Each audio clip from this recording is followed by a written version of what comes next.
Professor, a gente conversou muito sobre a importância do líder ser resiliente e todos os benefícios que isso traz para ele mesmo e para a sua corporação.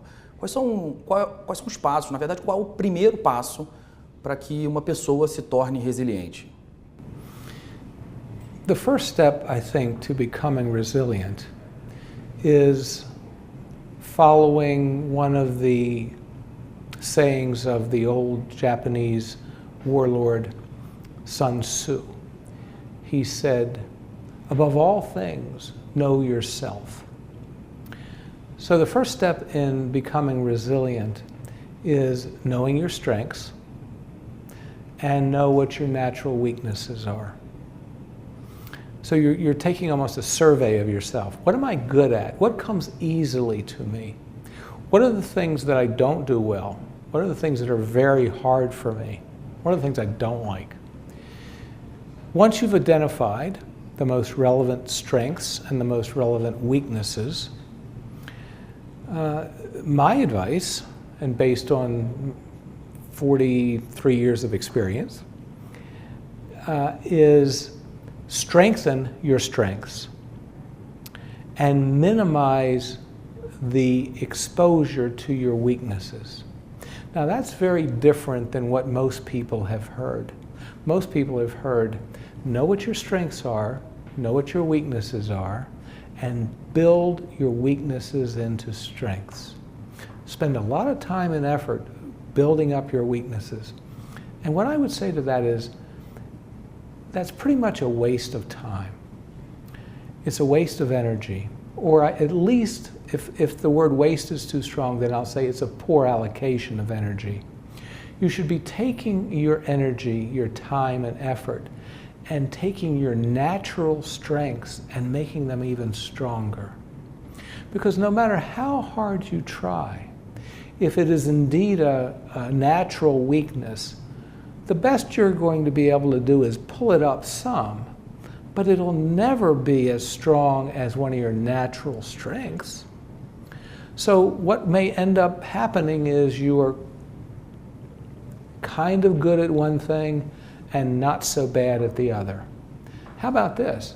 How about take your time and energy and put it into making your strengths remarkable, so that then you're remarkable at something. And yeah, you're weak at something, but avoid those situations as best you can. Ok. Bom, a segunda pergunta diz respeito à quantidade de dados e tomada de decisão. A gente sabe que um líder precisa tomar uma série de decisões nas empresas e que, em tese, ele vai tomar decisões melhores se tiver com dados disponíveis. Acontece que hoje a gente vive um momento que a gente vive diante de uma avalanche de dados e traz uma sensação que muitas vezes é angustiante, que o mercado, os autores costumam chamar de FOMO, no Fear of Missing Out, que é o medo de estar perdendo alguma coisa nesse momento por eu estar sem celular, estar sem acesso à internet e eventualmente tomar as decisões sem todos os dados que estavam disponíveis. Como um líder e um gestor, como ele pode garantir que ele tenha a quantidade exata, nem de mais, nem de menos, a quantidade exata, a quantidade ótima de dados para que ele tome boas decisões? To some degree, this is what we say, too much of a good thing. Sir Francis Bacon, the British philosopher many years ago, said, information itself is power. I believe that. But can you get too much information so that not only is it not empowering, it's disempowering? I think we have reached that point in society where, by virtue of our iPads, our iPhones, the news, constant bombardment from the 24-second news cycle, we are overwhelmed with information to the point that the information is shaping us rather than we are using the information to shape a better outcome for ourselves and our organizations. This is a very dangerous situation. What we must do is, through the development of 3 steps in an organizational strategy, or even a personal one, identify what your goal is. Identify what the strategies or plans to reach your goal would be, and then what are the tactics that are needed to fuel your strategies that take you to the goal. If you can identify them very concretely, then you can scan massive amounts of data and pick the relevant from the irrelevant. And that is the art form.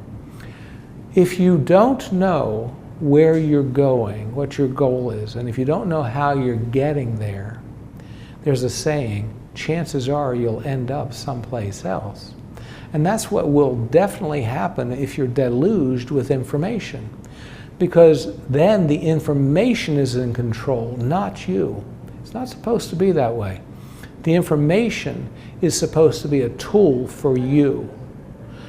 But the only way you can do that is if you can tell relevant from irrelevant information. Ok, obrigado.